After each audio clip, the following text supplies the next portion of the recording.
accessing data from two different sources.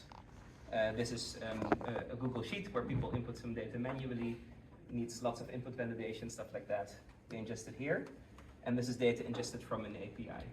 So we have two separate streams where we process that data, and then it comes together into one final model. So if you take this software-defined approach, we can basically tell each of these assets, like, hey, if there's a change upstream, go and update.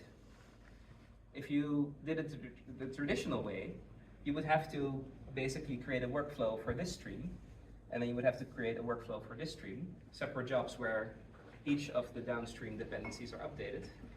But you would also then have to start worrying about concurrency, because here there are a couple of models that could be updated by both the upstream tables. But then if the jobs are running at the same time, you get issues. So you can already see that how powerful this method is of creating workflows. Yeah, with actually a use case that is not doesn't seem so super out of the box. Hey, yes.